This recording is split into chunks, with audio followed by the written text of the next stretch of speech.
Hello. Hi. Hi, I'm Nick Kimball. I'm city manager. Nice to meet you. I think you guys were looking for me earlier. Yeah, let me get my partner. We just want to ask you a few questions if you don't mind. Of course. Thank you. Well, it's all we're drawing is this road. By the way, here's my card if you guys have any Thank you. questions. Hello. Nick Kimball. I'm Jose, by the way, Nick. And we just kind of wanted to touch base with you because you're in charge of hiring the PD and everybody in the city, right? Yeah. So we were just kind of wondering because there's a lot of corruption going on in the street. So we're kind of wondering what the process is for you to make a decision to hire this person. So we actually take all of our police officers, probably the hardest position to hire because we have such a high standard. And this is, countrywide, but especially here in San Fernando. We really make sure that we set a high standard. We get hundreds of applications, and a very small percentage of them actually even make it to an interview because, it's really hard. It's a vetting process. So, they go through a number of interviews. They go through a number of background checks. They go through a police academy, and then they go through a 6-month or so training program once they get here. So, we take police hiring very seriously. Obviously, they're the first contact with all of the community. I think this community in general, or specifically, we have a really good community policing here. So I know that this community specifically really values the police, all of the officers from the chief on down. So, we really, I think that we do a really good job of vetting them and making sure that they fit into what the community wants before we hire. Gotcha. What about officers that might have PTSD? So we don't necessarily discriminate against anyone that. So you would hire someone that has PTSD? Well, so we have to they go through a psychological exam, and then it depends on, obviously we need to make sure that the person is in the right state of mind that they can provide the level of service that we need. So, a lot of things, a lot of different, illnesses are treatable, and so we make sure that there's going through the psychological evaluation takes all of that into account, before anyone is hired. So let me ask you this now. What is the procedure for these officers to get up in rank? So most of it, so say you want to go from a regular officer to so we have assignments, we have detectives, we have canine officers, and then above that we have sergeants and lieutenants. So for each time there's a promotion, there's a testing process. There's always a minimum, you usually have to work here 4 years, 5 years, and then there's a testing process. Anyone that's interested and qualifies can go through that testing process. Typically for the sergeants and lieutenants, we do an internal promotional opportunity. Sometimes sometimes we don't have people that are qualified to move up, so we would do them, maybe at the lieutenant and higher, in an open competitive process. But it's always, we have some pretty strict standards as far as having a clean personnel record, making sure that you went through all of your post-training and you have the sufficient training to be qualified for that program, and then or that promotion, and that you have plenty of years of experience. We don't want anyone that's inexperienced, sort of, Right. leading the troops. We take that seriously. Gotcha. Okay, now also, that there's a lot of officers that get complaint forms for the abuse of authority or misuse of force or whatever the case is. Sure. And you're just talking in general? In general, yeah. Okay. In general. Now, walk me through the process of where that complaint form ends up. Yeah. Once we turn it in to the station because they asked for it first. Sure. So all of those have to be, they go through a process. A lot of that is spelled out in our MOUs and our agreements with the Police Officers Association. So there is a process that that any complaint needs to go through. There's an internal affairs investigation. So all of those claims are investigated. They don't ultimately end up in on my desk unless there's something that's found or there's an appeal or something like that. So, a lot of times those are held through the police department. The chief is the best person to talk. I think you guys met him a little earlier. He's very willing to, share the process, and when it gets elevated beyond up through the ranks to his authority, and then beyond that to my authority. Luckily, we don't get a lot of complaints. I mean, we have, like I said, we take community policing pretty seriously here. There's a lot of neighborhood watch is a very active community here. So, we want to really get the community involved so that the first contact with police officers is not, in a confrontational way. It's a positive engagement. So that's really what we're kind of looking for. But again, that specific process, I usually only get it if it gets beyond a certain point. Escalated. Yeah, and luckily I haven't had to review any of those. And How I've about, only been here shortly. Immigration, you guys are working with ICE out here? Or? We do not. So, and actually our police chief made a statement probably about a year ago now. Our police officers and our police department is here to enforce the city's laws. If there is we don't necessarily cooperate with ICE. We don't send them any information other than what we're required to send them by state or federal law.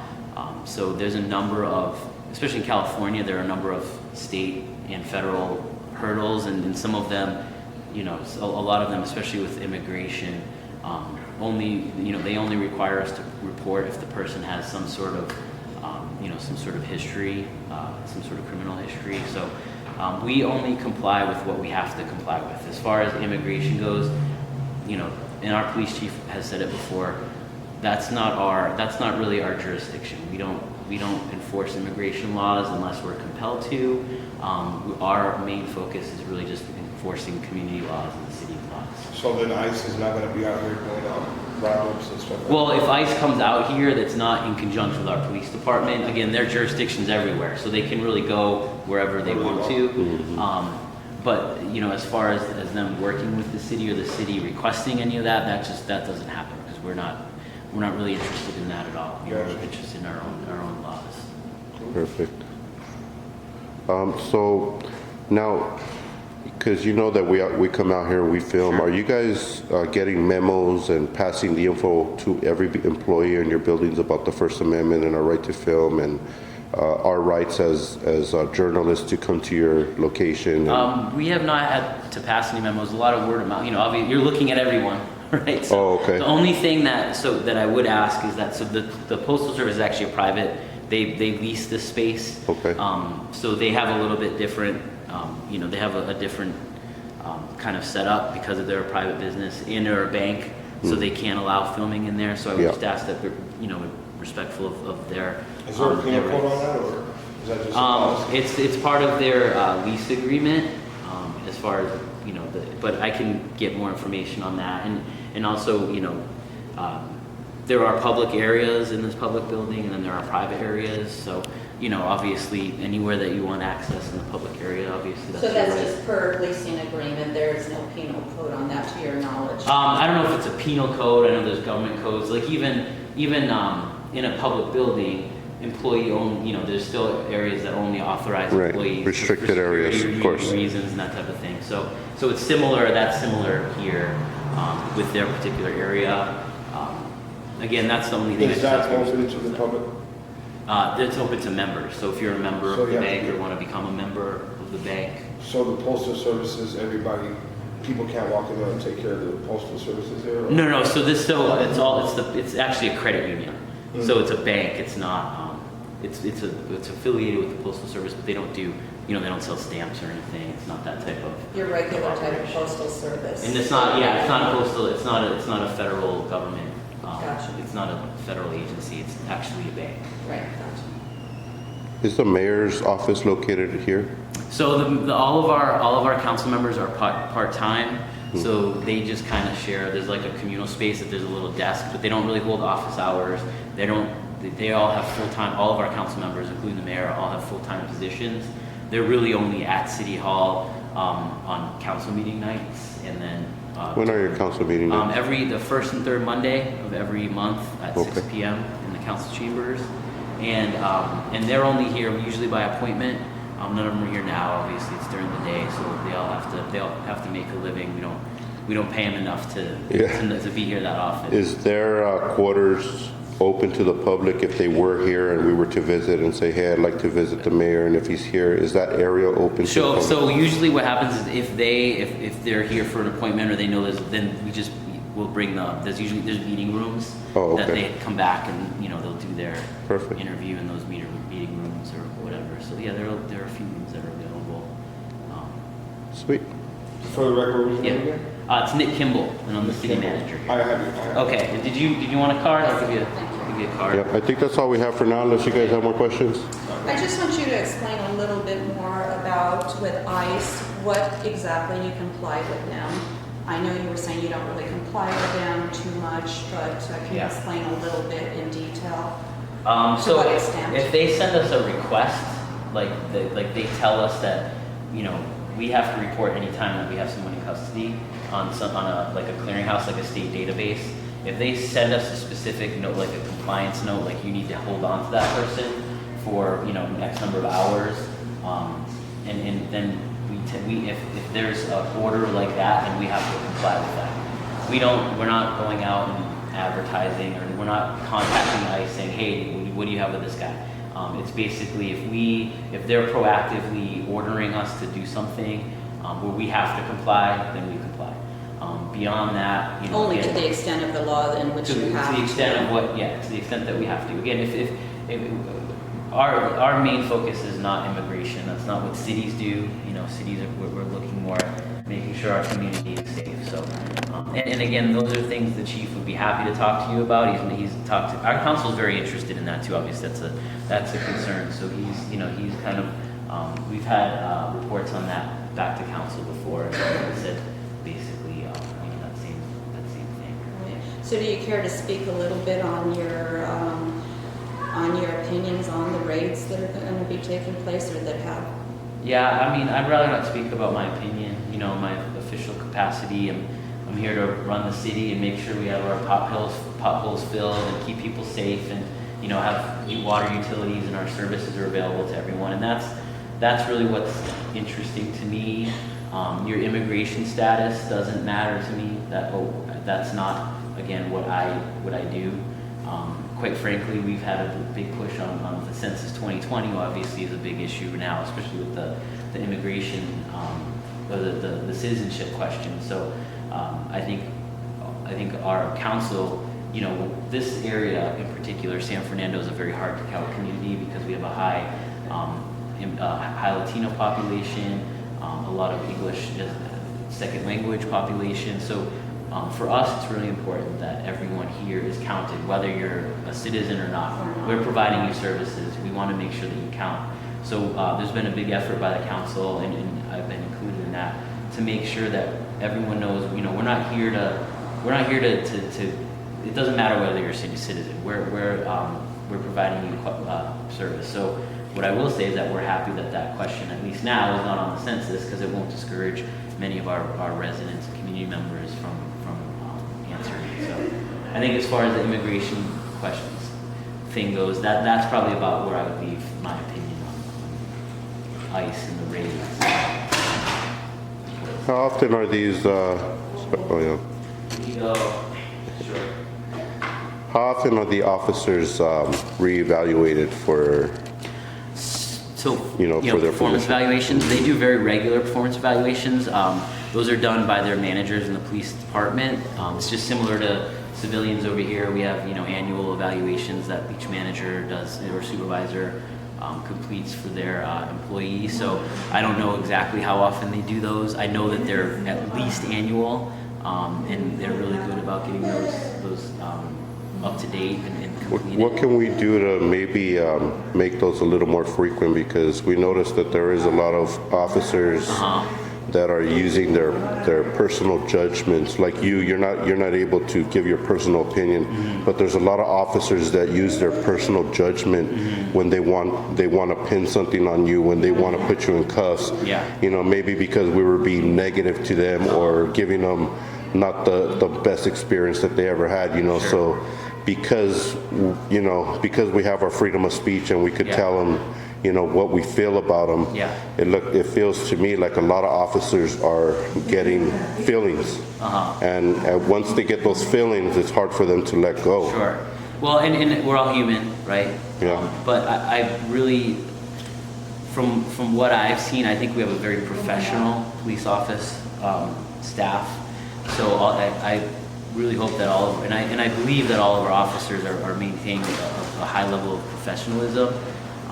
You know, and when they do need to exercise judgment, they're doing it based on their professional experience and their opinions. You know, so as far as it goes, and that's what I'm doing here as far as is expressing my professional opinion. My personal Right. opinion doesn't, Exactly. it can't really come into it. It shouldn't come into it. Right. It's the same thing with officers. I would say it's more of their professional opinion, not their personal opinion. Right. As far as getting more, additional evaluations, I mean, again, I think I just reiterate that I think we do a really good job of doing evaluations on a citywide basis. So, I just hope to continue that, make sure that those are regular evaluations for all staff. And police under what officers. circumstances would an officer be required to have a mental evaluation? I'm not going to comment on that because I don't know if that's department policy. Again, usually when things get to my desk, it's because we're violating department policy. So as long as we're not violating it and we're following it and they're getting, they're going by what their policy states, then usually that doesn't come to my desk and I'm not getting too involved in that. So that's a department question more so than my question. Would it be fair to say that these sergeants and lieutenants are using discretion with their officers when it comes to us making a complaint about them? Do you think that because you guys or they're on the same team, what we're saying is kind of like secondhand and what the officer's saying is actually what happened? I don't think that, I mean, again, I haven't heard of any situations of that. It's just really- general. I know Yeah. that because your city's not as big as, like, let's say LAPD or the sheriffs, whatever, so I feel like you guys are more Yeah. kind of like in a good position to regulate everybody, but Right. just in general. So again, in general, I mean, I really only want to speak to us, in Yeah, general. I got you. In I got you. general, I think, whatever other police forces do, they do, and we want to hold everyone to our own standard. Right. So I think we're very good at making sure our staff is following what the procedures they should be following, they be trained to follow, and then they stay professional. And that's really, that's a focus 100% of our police department. That's great. And I Great think to hear. it's, I think it's really, some evidence of that is just that we get very few, real complaints from at the everyday citizen. Obviously, every once in a while, someone's not going to be happy. If you go to Disneyland and there are people there that aren't happy, right? Right, I mean, right, it's going to happen. But Yeah. I think we do a good job of following up and making sure that if there really is a problem, we train our officers or any of our staff to try and mitigate those problems so that other people aren't experiencing the same thing if there's something that we actually, could improve on. So. And how many complaints have you received this far this year? Like I said, I only get the ones that they're escalated. I have not received any. And I've been city manager since February this year, so I haven't received any. That's great. Well, I mean, and how do you feel, not you personally, Sure. but how do you think that the city feels about the transparency that we're trying to provide to the public? Yeah. Because a lot of people are behind closed doors Sure. and don't see what happens out here on the streets. Yeah. So we're just trying to be out here and be transparent, and most of the times it turns negative because they want to approach us and try to violate our 148G, which is our right to film the police, and the Bain Act, which is when someone is trying to stop you from doing anything legal in public. Sure. Well, I think we've been facilitating of all of your protected activities. We're not trying to stop any of that. We have nothing to hide. There are certain things that we need to do on a daily basis, and we just need to get business done to make sure everyone is treated equally, sort of in the city. So, transparency is a big thing for our council. If you look, we have a lot of things that we bring to council on council meeting nights that are very much about making sure that our community is getting a high level of service and knows what's going on in the city. Like, you know, we're discussing homeless activity and that type of thing. And that's a big, you know, big issue for everyone. So Right. we try to make sure that as issues come up, we bring them to city council so that's discussed in a public meeting so that anyone has access to those tapes to, you know, go ahead and listen to the meetings or see the reports and what activities we're doing.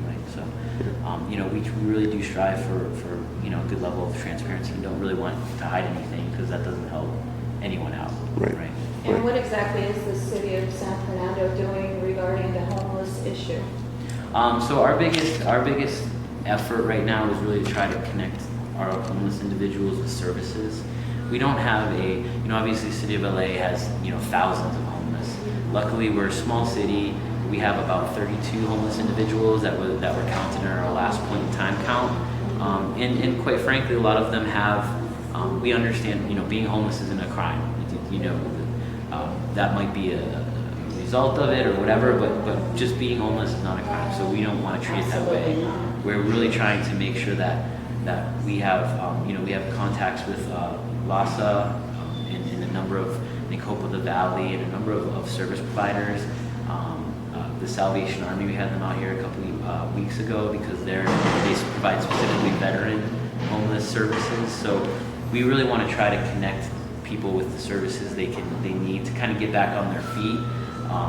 You know, we're not just shuffling people around, or we're not, and we're also looking at potentially trying to get a partnership with a local shelter, so that if there is someone, especially when it gets to the cold months, the cold winter, rainy months, we want to make sure that individuals that are in our city have a shelter to get out of the rain or the cold or whatever the weather may be. And even now we open our cooling centers when it gets to be really hot, so people can come into, you know, whether or not you have a home, you know, you can come in during the day, recreation to a couple of our park facilities and just cool off.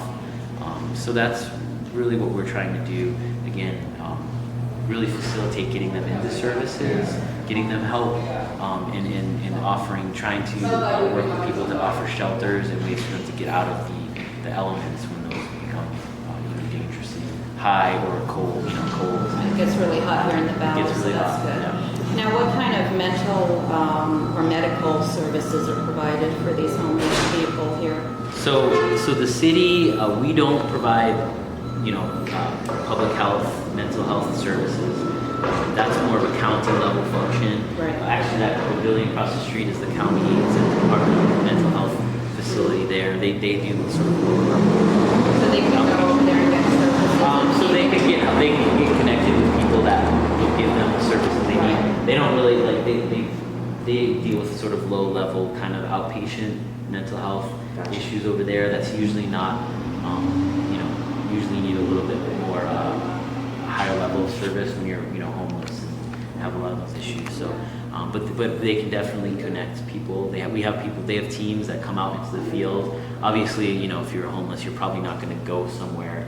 We try to bring those teams here, and so that they can, you know, they can engage with the person where they're comfortable, you know, wherever that may be.